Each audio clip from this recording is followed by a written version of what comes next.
I'm Yo Rungji. I'm the Director of Urban Initiatives for Greenlink Analytics.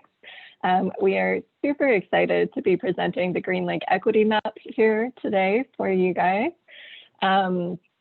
Just as a little bit of an introduction, the Greenlink Equity Map is called GEM, and it was developed together with a process guide from Upright Services and a national consulting group, which we will talk a little bit more about later. And we are just getting a flood of people coming in right now, so I kind of regret starting, so sorry for the staggered start. But I am going to go ahead and screen share while these folks are joining, and then maybe we can do a quick round of introductions in a few minutes while people are getting teed up. So let me go ahead and screen share.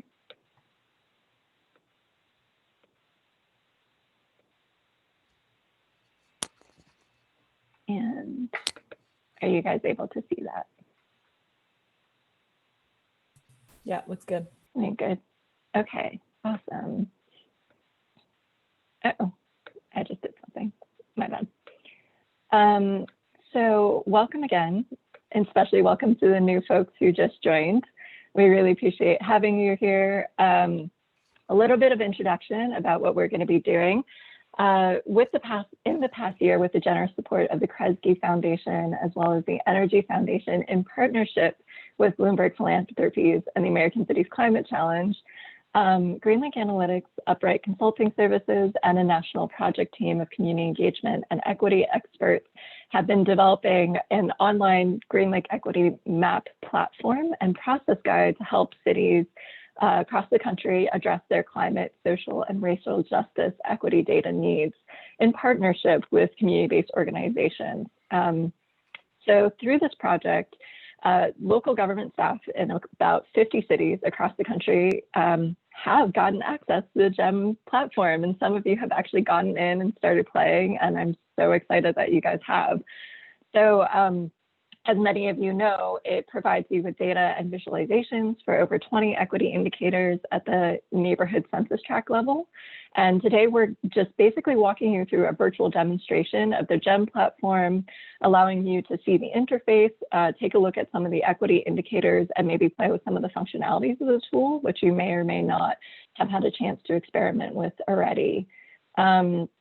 In addition, cities will also receive the GEM City Community Process Guide, which provides step-by-step instructions and resources for how to use the GEM data in building mutual understanding and strong working relationships with partnerships with CBOs, community-based organizations in your cities.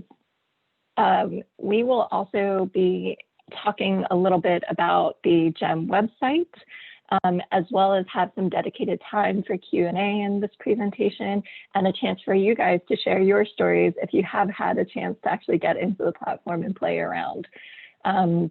But please feel free to use the chat function throughout the presentation, and hopefully we'll be able to answer questions and share some stories throughout this process as well.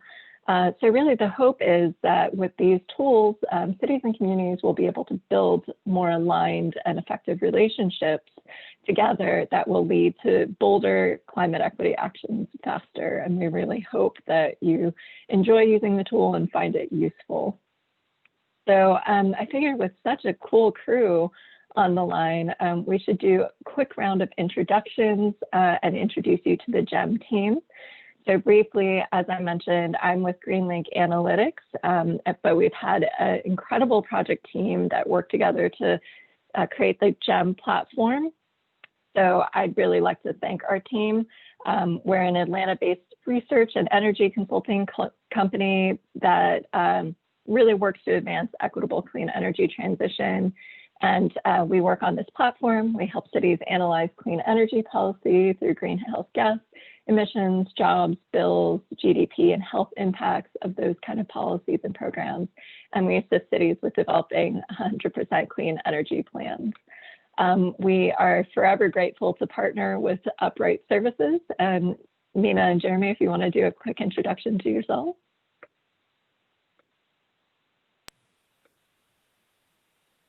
Sure. Oh, Hi. Oh, I think Go ahead. oh, sorry, Jeremy. I can't see you. There's only so many people I can see. I'm Nina, and I work with Jeremy at Upright Services, and I'll let Jeremy intro the group, but we've been working on convening this national project team and co-authoring this process guide, which we'll go into later with Rosa Gonzalez. So, Jeremy, I'll let you take the description. Yeah, not much to say. I was mostly saying I can't find my mute button. It's nice to see you all here. Nina did the bulk of the work on this. We do consulting on, sustainability, racial equity, economic inclusion, and a lot of you know us from the work that we do with couple consulting, which is the other hat that we wear. We kind of split our time between working with Desiree on projects through couple consulting, including the challenge, and doing some other projects on our own and with some other people through this little thing called Upright. Nice to be with y'all. We're really proud of the work we've done with Greenlink on this project and hope you find it useful. thanks so much, Jeremy. Would you mind giving a little introduction to the national team as well, if you don't mind? We'd be happy to. Thank It's you. really an honor. So this, Greenlink and Upright at the very beginning said we can't do this on our own.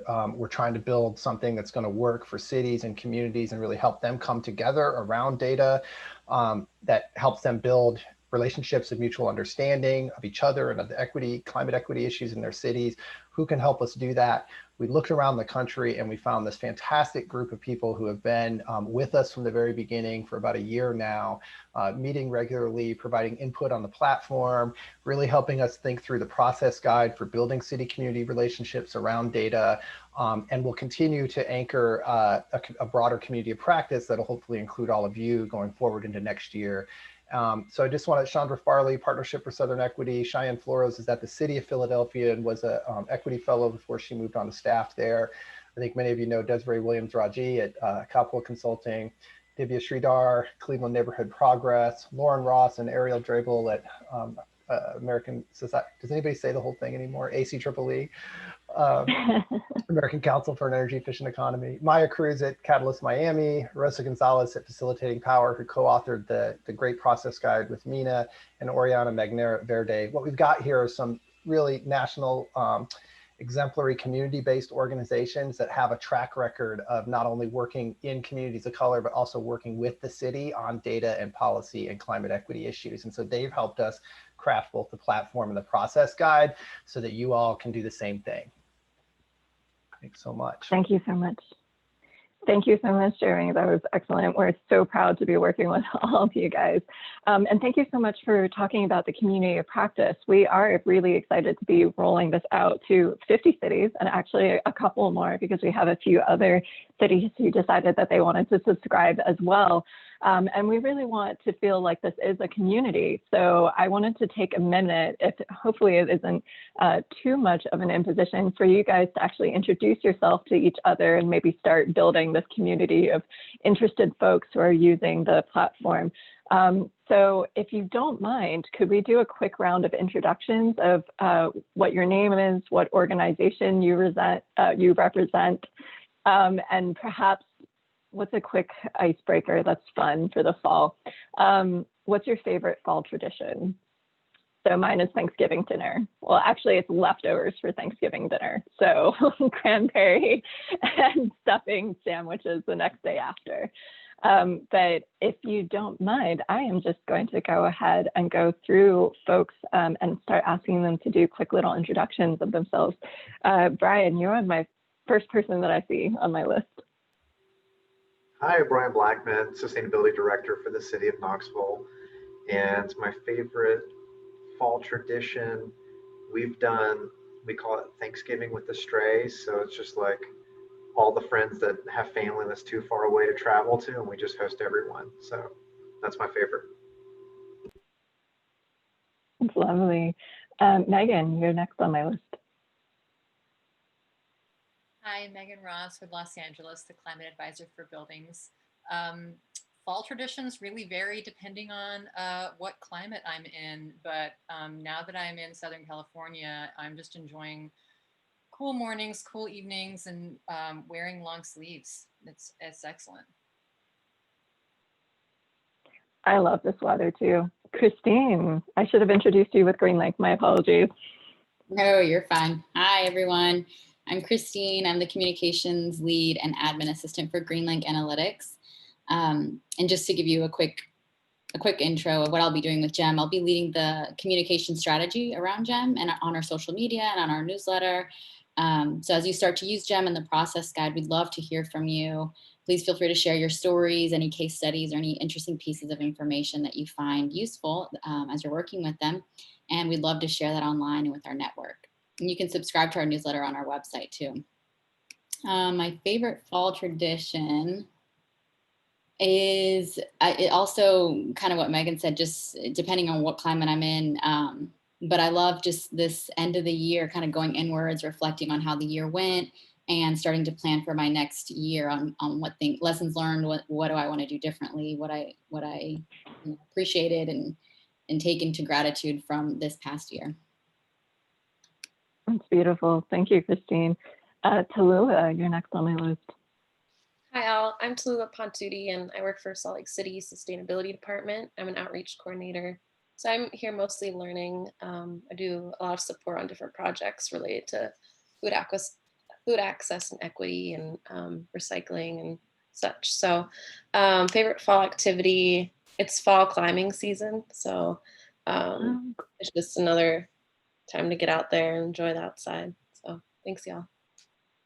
Nice. John, you're up next.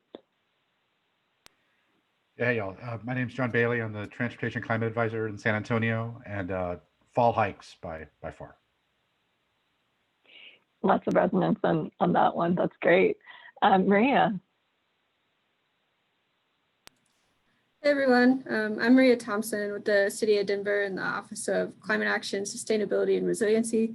Kind of a mouthful, but I am on the buildings team and mainly run the benchmarking program and also do a lot of data analysis for the team. And my favorite part about fall is definitely mountain biking season. And then of course, I love that you can get apple cider anywhere in fall. It's the best. That's my favorite. That's so good. Riley, if you don't mind. Hi there, I'm Riley Loveland. I actually work for New Buildings Institute, and we work with a bunch of the climate cities, including some of our friends on the line here, and it's really nice to see your faces. I specifically spend most of my time working in schools. So before fall meant school season starts, so it's construction chaos and the kids are back and it's really fun to have a bunch of hands-on activities. Looks a little different this year, which is fine. But other than that, my favorite fall activities, I echo hiking, mountain biking, all of the things. I have a horse, so it's excellent horse trail riding season. So yeah, I'm just happy to be here. That's so cool. Andrew, I think you're up next. Hi, Andy Savstein. I'm the Chief Environmental Officer for the City of Kansas City, Missouri. And fall hikes along with anything pumpkin. So pumpkin rolls, pumpkin pie, whatever. I love all that. Thank you. I'm with you there, especially pumpkin pie. Katie, if you don't mind going next. Hi, I'm Katie Campbell with the Building Electrification Initiative. We work with a lot of the climate challenge cities and are trying to weave between data and equity. And so learning more about the GEM maps will always help us kind of improve the way that we bring data to city staff. And yeah, I would second what other people are saying about foods. Autumn fall food is the best. Squash, soups, pumpkin, it's all great. Y'all are making me hungry. Tim, would you mind go next? Sure. Hi everyone, I'm Tim. I'm the lead transit-oriented development planner at the City and County of Honolulu. And for me, my favorite, I guess, fall activity is probably traveling. It seems to be the time of the year I can get away the easiest. That's nice. Keith, I think you're up next. Keith Lucas from the city of Buffalo, New York. And I just dig watching the leaves change. Buffalo has some beautiful leaves up there. Anne? Yes, hi. I'm in Southwest Florida, so I am looking forward to it being not so hot. Although next week we're going up to Brevard to see a more obvious change of seasons up there in the mountains. Good answer. Debbie. Hi, I'm Debbie Lyons. I'm with the City of Salt Lake. I'm the Deputy Director of Sustainability, and my favorite fall, I'm just going to say something that everybody said, and that's being out in nature and hiking and seeing the leaves. That's lovely. Shoot, I think my order got messed up, so we're going to go to Michael.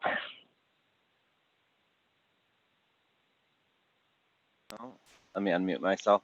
Michael in the Climate Change, Sustainability and Resiliency Office in Honolulu. Work in the equity program, so climate equity and resilience is our focus. And fall tradition, I'm a long way from home, which is normally California. So I'm going to be missing carving pumpkins with my nieces and nephews, and hopefully we'll be home for Thanksgiving dinner. So fingers crossed for you. Sharon, would you like to go next?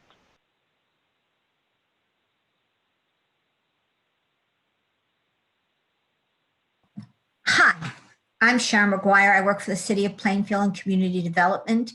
My favorite fall tradition is making soup. All different kinds of soup.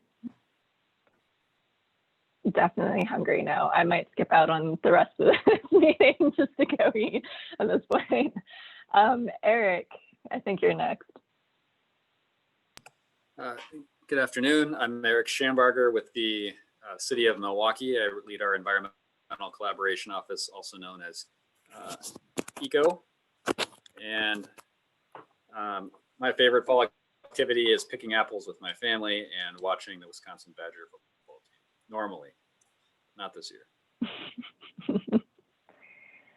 I think last but not least is Alyssa, unless I'm missing some folks.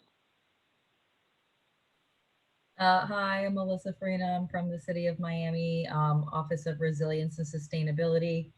And I think the question is about fall activities or something. Like I live in Miami, we don't have seasons, but fall just means that hurricane season is about to end and it's about to get a little bit cooler. So that's what I look forward to when fall happens. Hey, to each his own, definitely worth celebrating. Did I miss anybody? Or I think I saw Nicola on here, but she dropped off again. So anybody not get a chance to go?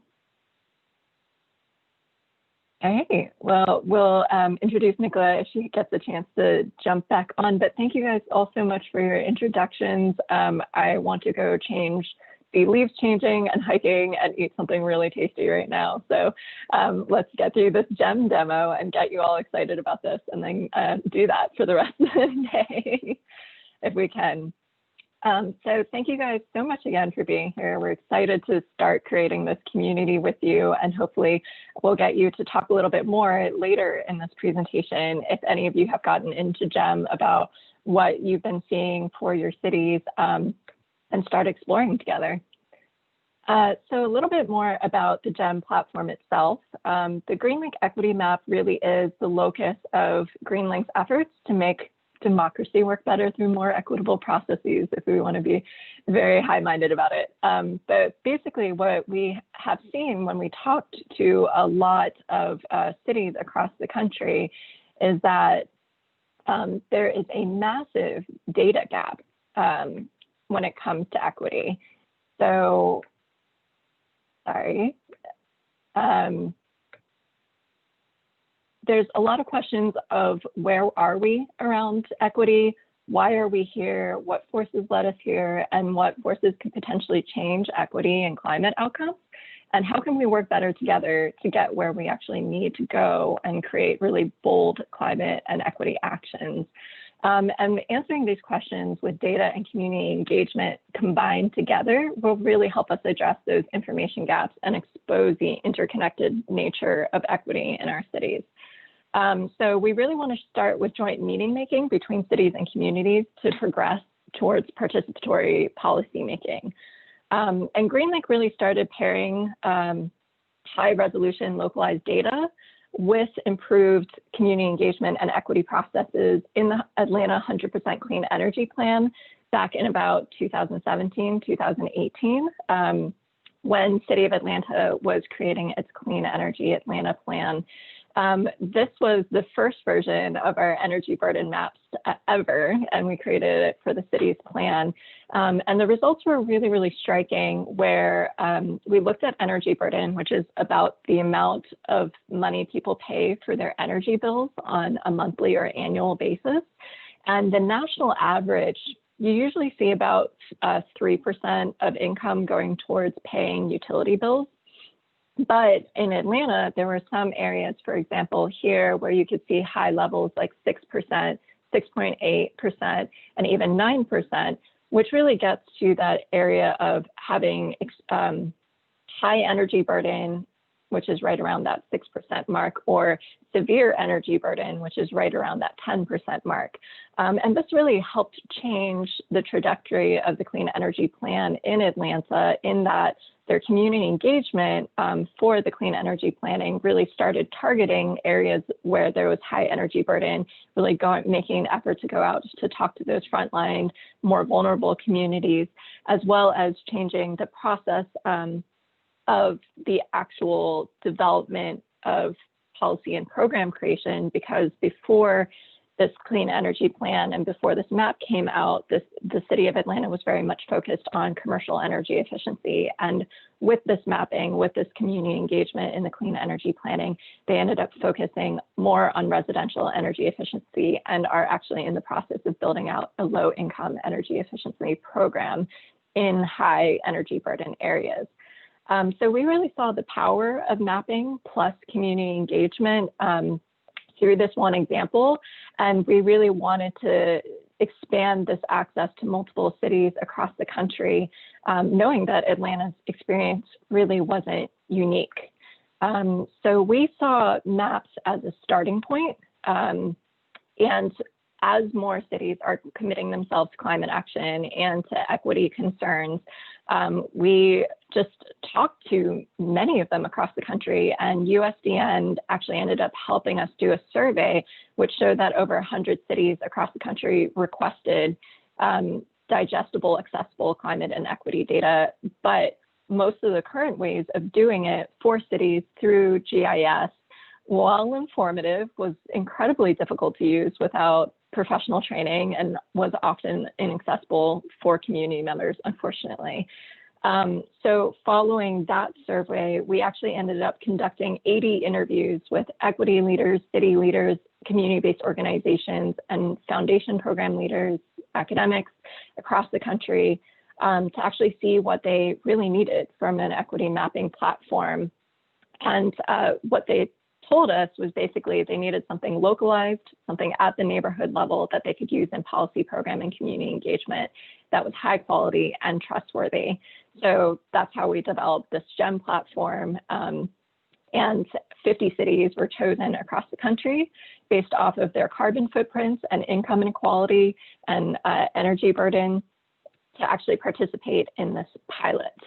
To build out maps for 50 cities, we were very excited to partner with Upright Services in not just building out the mapping platform, but also building out a way for community engagement to be paired with the equity mapping.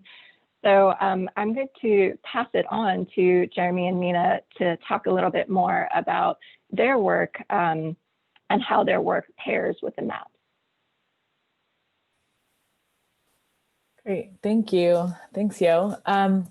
So yeah, we got to create this process guide really as an effort to provide a step-by-step, really in-depth description and guidance on how cities and folks who support cities can work with community to understand this data, to make sense of it, and to move towards bolder policy, like Yo said. I'm gonna pop a link into the chat to the guide. It's a really wild looking link right now, but it will give you a PDF, I promise. We'll fix that.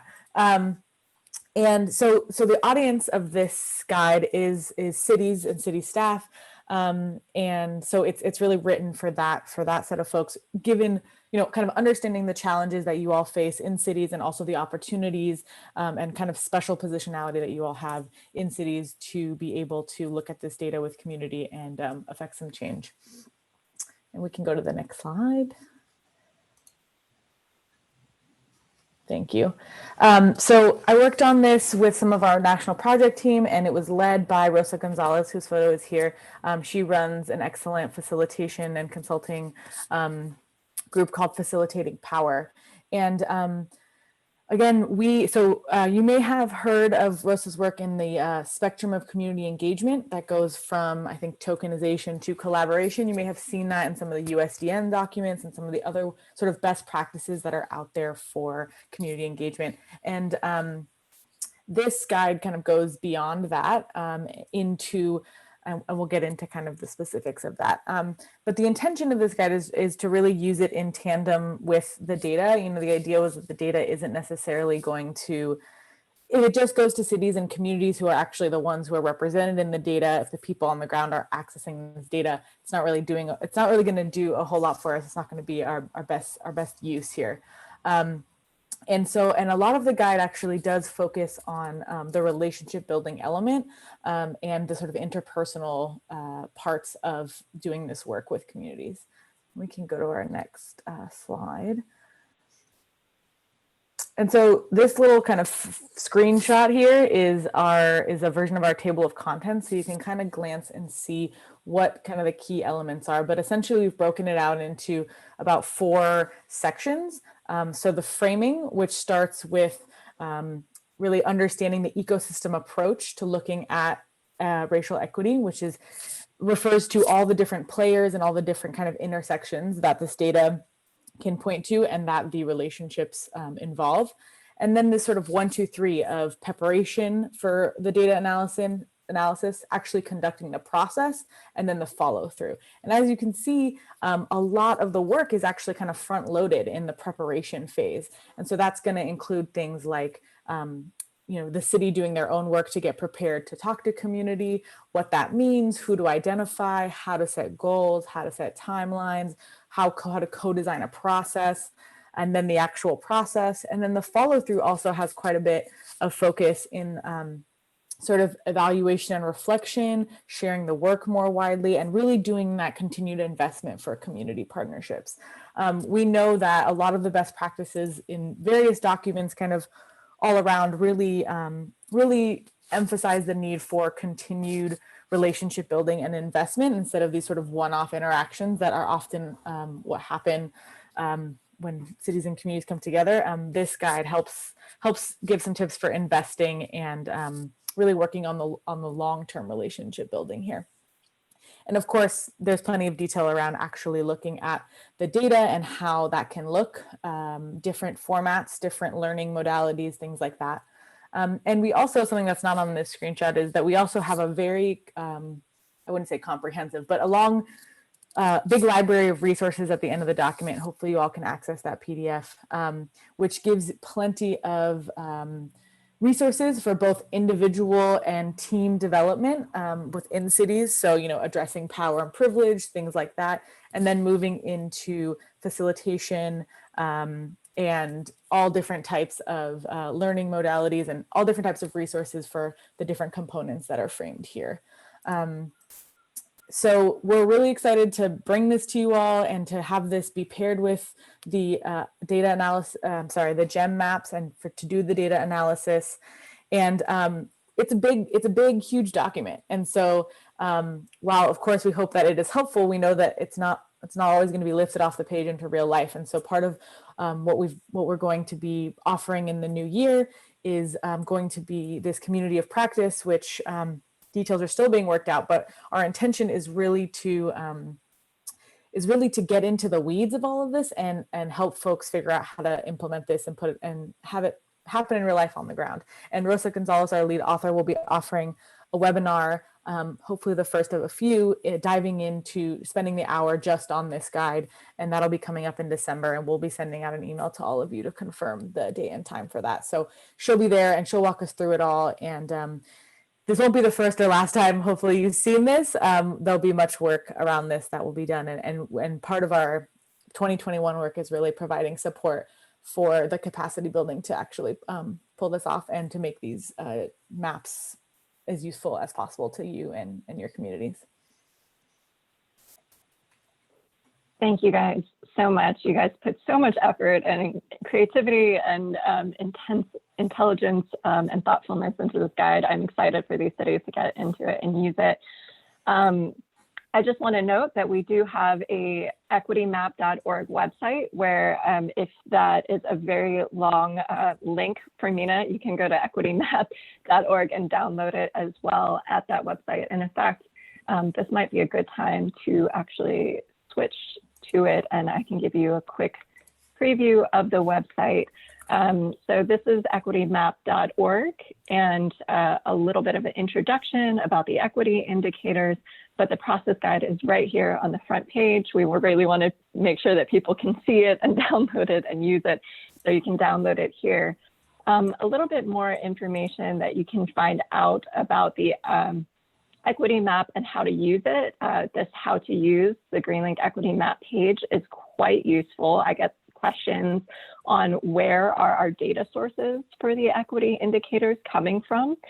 We have about 20 equity indicators across demographics, including racial composition, health, which includes asthma and health insurance, eviction rates, households with high living costs and living burdens, renter versus owner in housing or housing type, lack of internet access, income stress, neighborhood averages, electricity burden, gas burden, water burden, and households in severe or high energy burden. So there's a lot of data on here which you can learn more about where the data comes from, what are the features you can see in the platform, what is the methodology that we actually used for the data, and how we created the platform and how it was developed, but also, again, most important, very importantly, the process guide and how we define equity throughout these processes. So I do hope that you are able to use this website as a resource.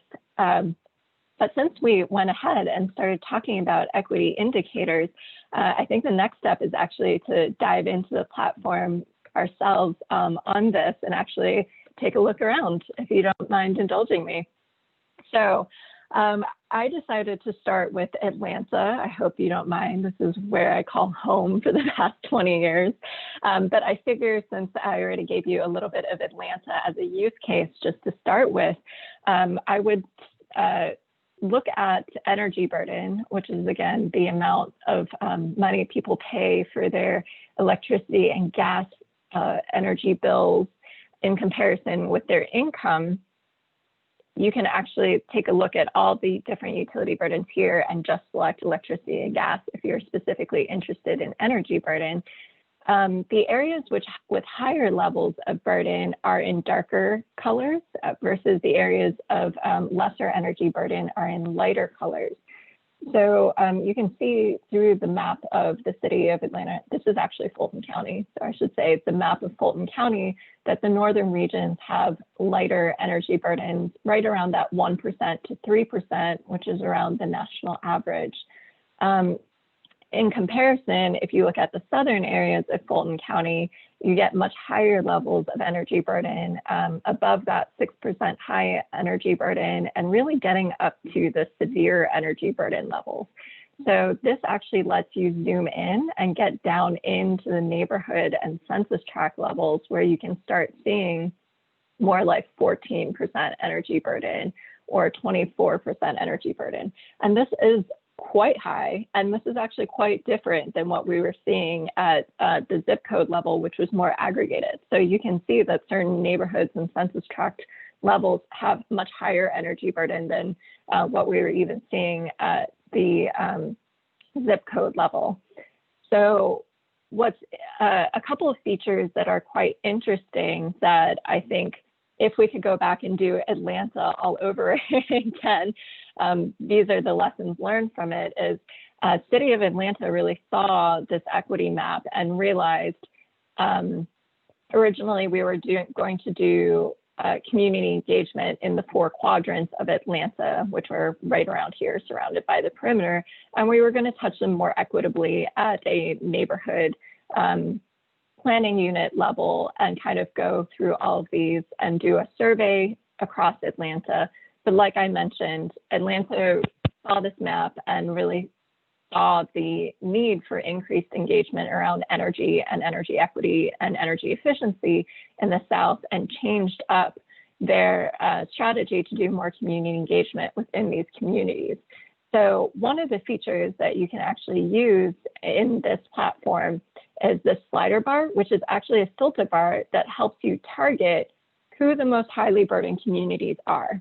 So if you wanted to say, we want to target the top quarter of the most burdened populations in Atlanta and really make sure that we're reaching out to them and talking to them about energy burden and energy efficiency, these are the communities that we want to make sure that we want to hit and we want to target. So that's one feature that I would have found super helpful back then, and we're glad to be offering to you guys.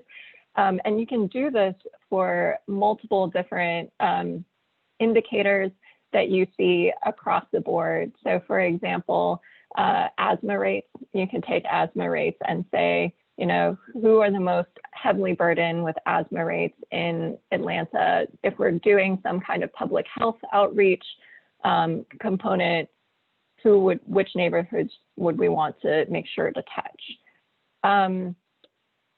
Another interesting question that the City of Atlanta started posing after it did some of its work around energy burden and energy efficiency for the 100% clean energy plan is, how do we actually start using these kind of maps to help us do better policy and program planning?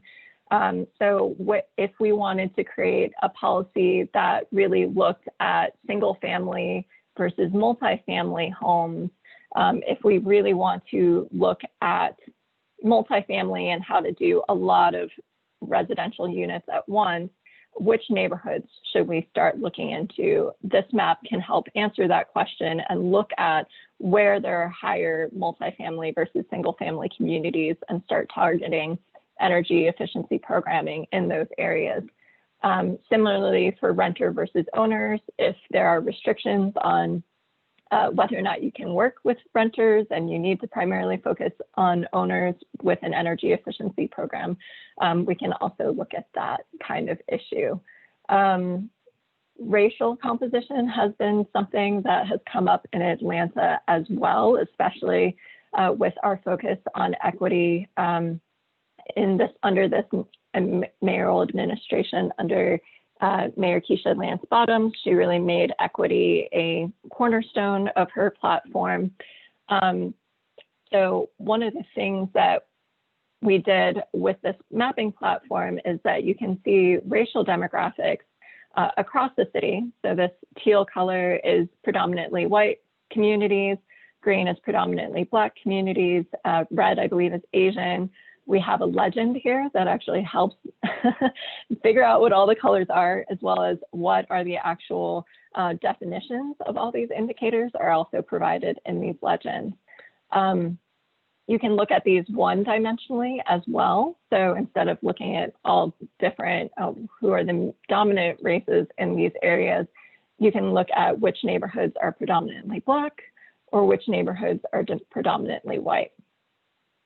Now, where this gets really interesting is when you can start layering a second equity indicator on top of these first equity indicators that you select.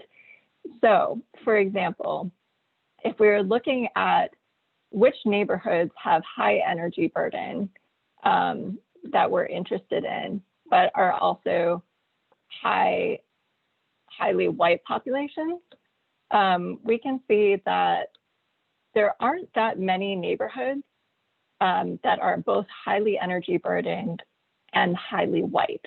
So what this legend is showing you is the very dark blue color is the top 30% of white populated neighborhoods and the top 30% of heavily energy burdened neighborhoods. And there aren't that many neighborhoods in Atlanta that are both white and heavily energy burdened. But if you start looking at neighborhoods that are predominantly Black and heavily energy burdened, you will see a lot more overlap in that kind of data. So this is quite interesting from an equity perspective of starting to look at which communities are most impacted and how do you want to start incorporating this data into outreach, community outreach, and who we want to reach out to. And I'm sorry, I'm getting another call at the most inopportune time, so I'm stuttering over myself. My apologies. This is the problem with using your phone on a Zoom call. It's your main form of entryway. But anyways, while I am trying to ignore that, is there any questions about this? Is there any cities that would be interested in zooming to their own cities? Does anybody want to share any of their own stories about what have they found in their maps? Yo, there was a question in the chat around just download, sorry, about access, but I also mentioned that there's a download feature. Do you mind showing how folks could download maps? Yeah, absolutely. I think I actually have to switch to a full desktop screen in order for the download to work. So you can actually use the download data function here, and it will give you the data by census tract for whatever indicator you're looking at on the screen at the current moment. So right now we're looking at racial composition and energy burden. So theoretically, if the download works, on my very slow old internet in Atlanta, I do not have good internet access. Fun fact in my community, and this map will prove it. This will eventually download a Microsoft Excel file, CSV, for you guys to take a look at. You can also download the map. So the map that we're looking at right now, and take a look at it that way. So this is what the map will actually end up looking. Sorry, the data will end up looking like. You'll see the energy burden, the number of households in that neighborhood, the median income, the average racial distributions in that neighborhood, and the census tract ID and name. And you should be able to get that for any indicators that you're looking at. For the map download, it kind of just looks like that as a PNG. We're going to make it better where the legend actually shows up and the definition actually shows up as well, but we are still in process of making that happen. Is there any other questions, at least about the features and the functions of the equity map?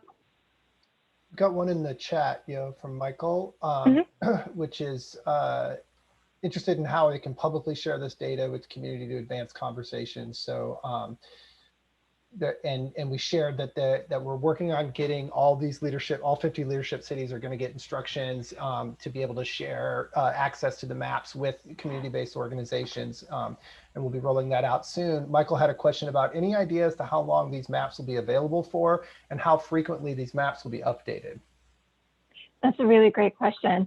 So two great questions. One, how we share with community members. For right now, we are mostly sharing the data through downloading map functions, or if you are doing a presentation live, you're welcome to go in, log in, and share the actual in-person demonstration of this. And if you need a tutorial of how to do that, I am more than happy to help. You can just jump on one of our office hours, which we'll talk a little bit more about later, but we're having bi-weekly office hours, and I'd be happy to help train you on how to give this kind of presentation to your community. But if it's more of a static presentation that you're just like sending out information, you're more than welcome to download the map or download the data and use it in that way as well. And I'm so sorry, in that very short period of time, I've already forgotten what the second question is. How long will the maps be available and how frequently will they be updated? You got it. So the maps currently under the Kresge Foundation grant has given access to the 50 cities for 1 year. So, which is right about around the time that we update it. So a lot of these data sources, if you go to that equitymap.org GEM website are updated on an annual basis for the most part. And I will say there are a couple caveats. So the American Communities Survey, the Center for Disease Control, IPUMs are often updated annually, but some things like the Princeton University Eviction Lab data is much more based off of Princeton University and isn't quite on the same schedule. So it really depends on when those research institutions update. So I think that answered both the questions there. Are there any other questions folks have? Okay. Yes. Hey, Alyssa, what's up? Hi. So my city tends to be a little squeamish sometimes about sharing data and maps because they're worried about, somebody's going to take this information and make a decision or whatever, find some way to blame us for something bad that happened. So is there like any disclaimer language or anything when we share this publicly that you all have considered? Or I'm just trying to think about, the ways in which we share this with the community, if that's just come up in any conversations in the past. Can I chime in there? So we're talking with our national project team right now about best ways to share this data. And I think there are two things that we can do. We'd love to hear from you all. So just, send us your feedback and what would work for you. One of the things that we would like to do is position you as the city to be able to share this directly with community-based organizations so that you're kind of building a relationship and saying, hey, we got lucky and got this grant, and got access to this data and we want to share it with you. And so to that end, Alyssa, I hear you saying like it would be nice if there was some disclaimer in there so that you all were clear as the city, like, hey, this is a third-party data source and, et cetera, et cetera. So we can work on that, and it'd be nice to understand more specifically kind of what would be helpful to you. The other route that we're also considering going because of issues like that and other concerns in some cities about how, how well, just be really frank, like some of the community-based organizations are just worried that like the city won't share the data with certain community organizations that they see as sort of a hassle, or like groups that often do pick fights with the city, and so what we might want to do there is figure out how the Greenlink and Upright can share directly with some of the community-based organizations, so the cities aren't even really a part of it. It's a third-party entity sharing third-party data. It's available to the city, it's available to community-based organizations, but they don't have to come through you to get it. So we're exploring all these options right now, and would really like to hear from you about what you all think would be best and most effective. We've just secured the additional dollars to give not only all 50 cities access to the platform, but community-based organizations in all 50 cities. And so we're just starting to figure this out and roll it out now. And you just email any of us with ideas or suggestions about what would be most helpful. Thank you. I have a question for y'all. I know that some of you guys have logged in. I've approved some of you in the platform, and I've seen some of you starting to play in it. I was just wondering if you guys have discovered anything cool or any data sets that have been interesting for you guys as you started. And I hate to put you on the spot, Brian, but I did tell you I was going to do this since you offered a story right before the start of the call, if you want to kick it off. Yeah, I was just saying, I haven't had a ton of time to play. I got the account open today, but we've had some community partners that we've been working with discussing like green and healthy homes and asthma impacts and how you tie all that together with weatherization. So it was awesome to just be able to go in, apply a couple filters and start visualizing like where we might be best spending our time doing outreach and applying programming here in Knoxville.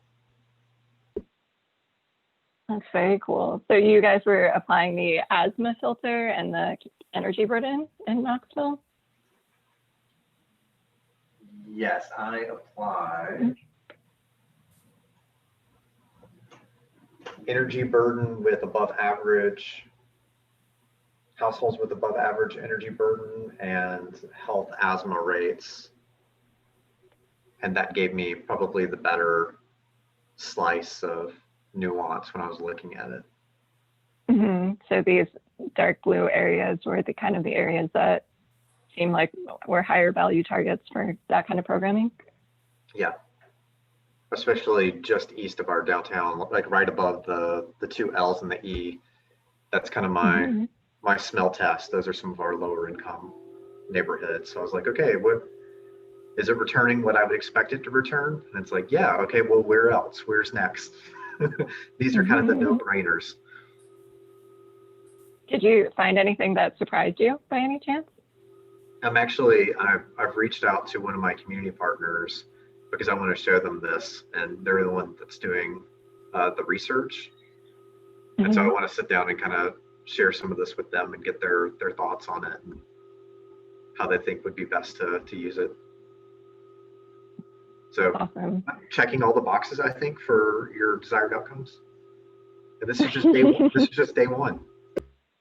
Exactly. That's super exciting. Does anybody else have an example they'd be excited to share with the group?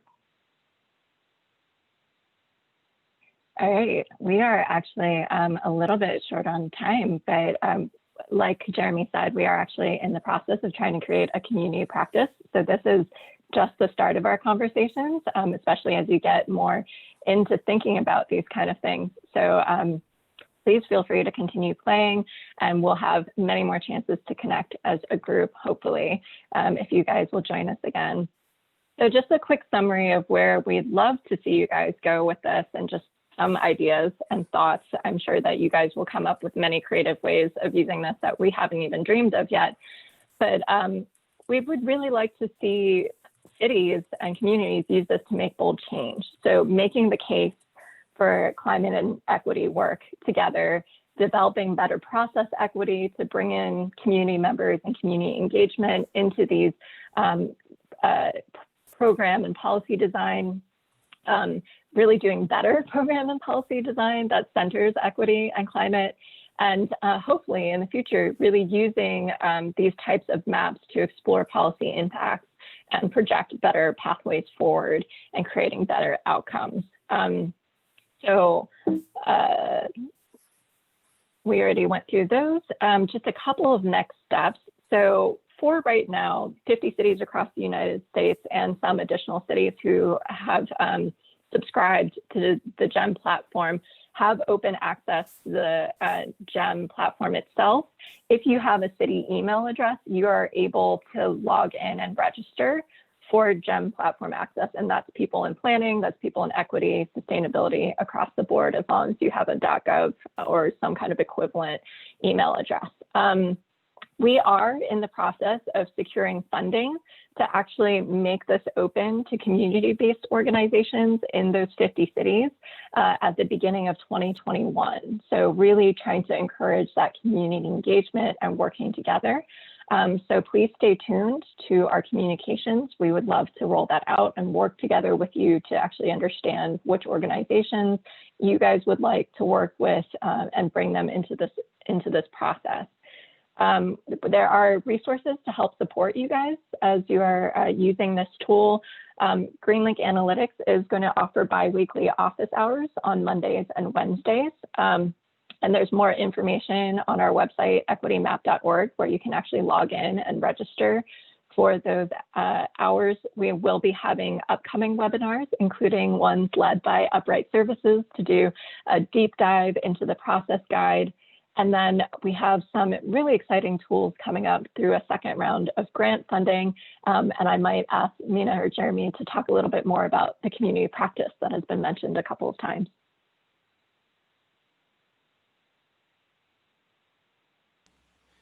Yeah, just very briefly, we'll continue to bring together users in conversations like this and hopefully make them more interactive here towards the end of this year. As Mina mentioned, we're going to have a conversation just about how to use data to build effective and productive working relationships between cities and community-based organizations. That's the focus of the process guide. We'll be doing that probably the first week of December.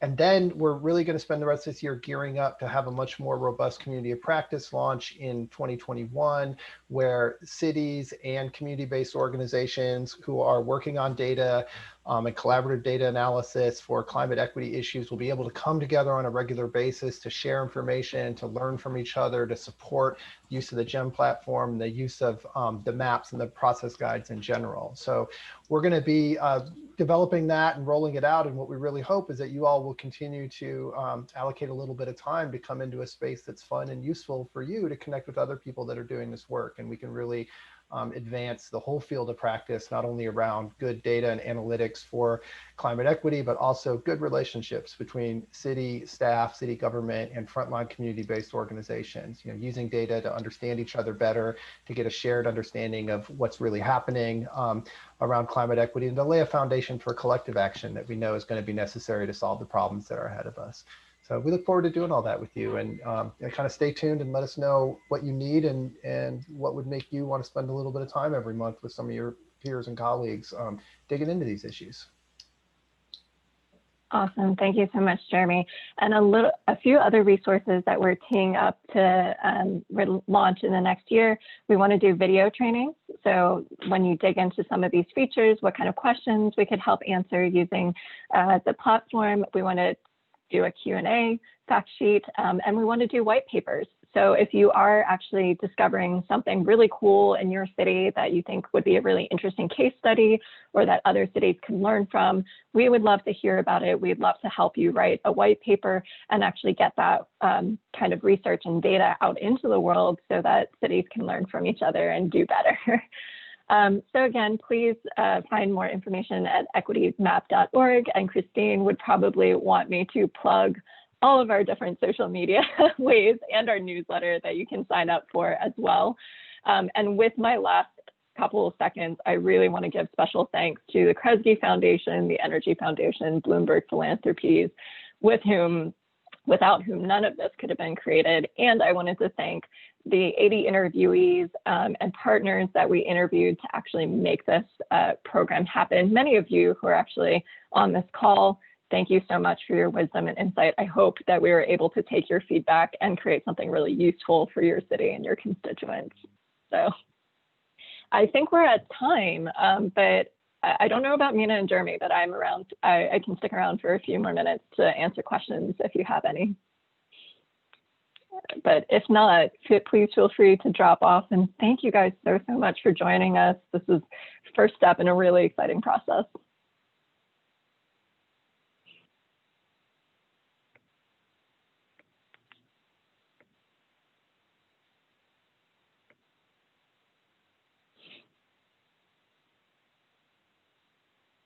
Special shout out to you, Brian.